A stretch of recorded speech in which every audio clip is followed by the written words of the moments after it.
Steve, you got your boy muted over here, man. Oh, sorry. I had a heck of an intro too. Look at that. Look I at that. bet you did. Good afternoon. Good afternoon. What's happening, everyone? Steve Boss here alongside Darren Smith for this post Thanksgiving pregame cheat sheet, a Friday afternoon pregame cheat sheet. Feels like a Sunday to me. Darren, how you doing?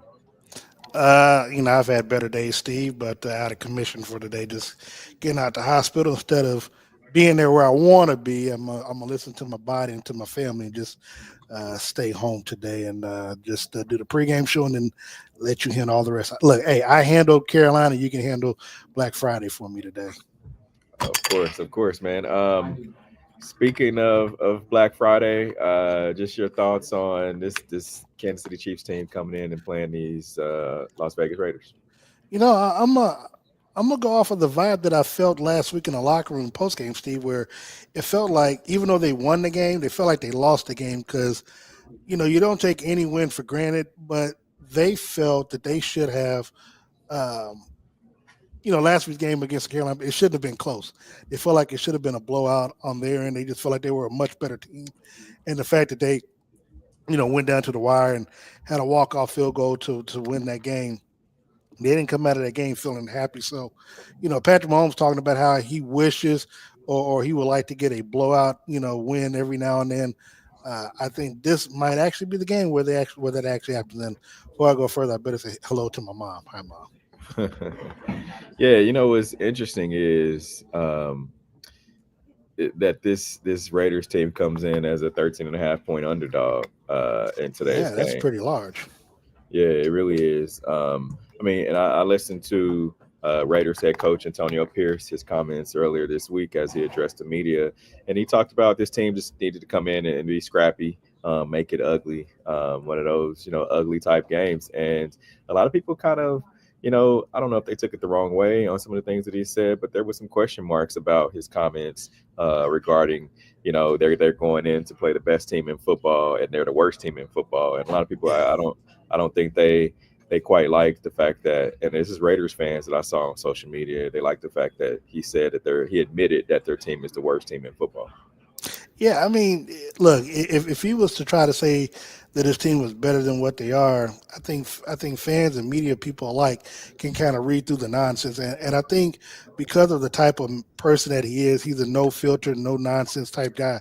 That for him, it was no sense in beating around the bush and trying to feed a narrative that just isn't there. Yeah. Let's look at this Raiders offense, man. Yeah.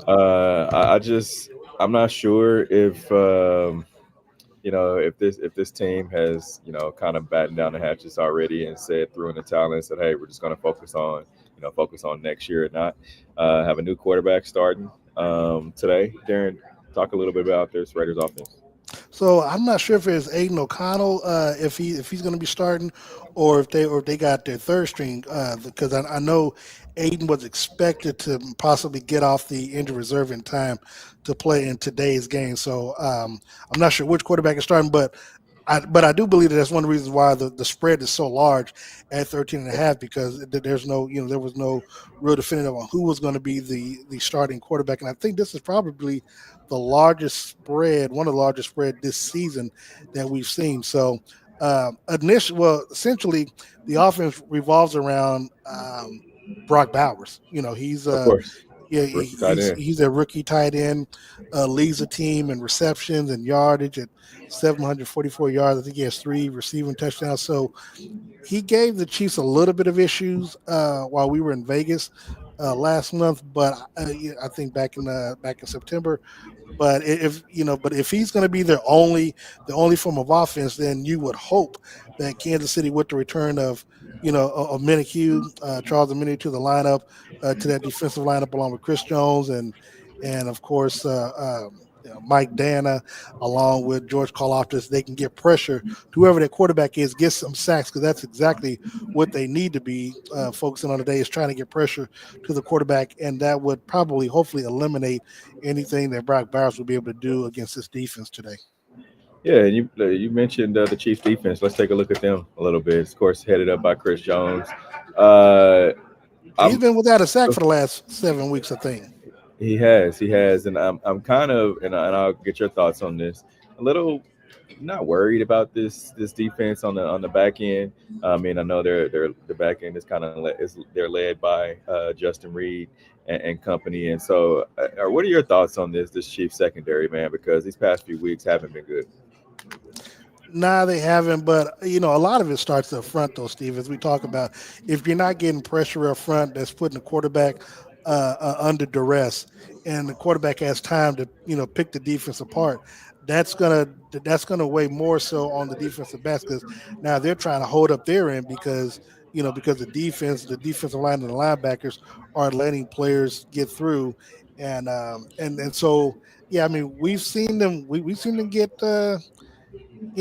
treated like some barbecue chicken lately, and that's not good. And I know after the last 2 weeks, I know Spags has probably been a little bit more into the lab trying to figure out the issues as to why not. One thing that we've noticed, they've been having problems, and a lot of teams have had this too. They've been having a lot of problems with these crossing patterns, where these receivers are going across the field and they're crossing with the defenders, and you end up having a lot of space between the wide receivers and defensive backs. So they're catching it in open field and being able to get good yards after catch. And that's something that hopefully, they'll be able to work on. I know Nazeed Johnson had some pretty high rankings last week, and I know I know Led the team Trent in tackles. McDuffie. Yeah, and Trent McDuffie had some issues. Obviously, well, I know I saw where Justin Reed was called for a personal foul, even though he led with his shoulder into the shoulder pad, but somehow the officials call that a unsportsmanlike penalty or whatever. So, but I think though again, this will probably end up being a game that should have been for Carolina in the get back get right game, and I expect Spags and the defense to kind of turn things around in today's game. All right. Speaking of the defense, Charles Minihue is going to be back today. Has Yeah. not played since last year, AFC Championship game where he tore his ACL. Man, what are you expecting to see from him? Well, I'm not sure what the pitch count is going to be for him, but I do think he will have an impact in the game just by his presence. And I know, for someone like him, he's probably going to be real hype and real amp to try to make things happen again. The Raiders' offensive line is not what it used to be, not even 5 years ago, where they had one of the top five offensive lines, even though they were one of the worst teams in the league. They always had an offensive line. Again, I think that you could see Omenihu get some pressures. I don't think he comes away with a sack, whatever they, because I don't think he's going to get enough reps in there. But what I'm saying, but I would like to see how he looks along with Joshua Uche, along with Chris, along with Dana. So I want to see what this defense is going to look like with all because I think essentially now you got all your players back on defense, including the new ones. So so this should be a game where we really get a chance to see what Spags has been able to cook up this week on the short week at that. Okay, speaking of cooking up, man, this Chiefs offense, they're trying to cook up a 13.5 point win uh, over this Las Vegas Raiders team, man. What are you seeing? Because we've seen Patrick Mahomes, his ups and his downs. Last week was pretty much mistake free, no interceptions. What do you think about today coming into this game? Honestly, I think again. Now this is again just the vibe that I'm feeling from the locker room last week. I think that this is going to be his best game. I think he throws for like 4 touchdowns today. Obviously, his next touchdown pass will be he'll become the Chiefs' all-time leader, passing the great Len Dawson at 200 with 238 touchdown passes. The next touchdown catch from Travis Kelsey will break Tony Gonzalez, who's going to be who's obviously in the stadium working for Prime Video today. So I see those two connecting today in the end zone. But again, for me, just based off of how I felt last week and just the vibe, you're getting Isaiah Pacheco back, you're getting all these players back.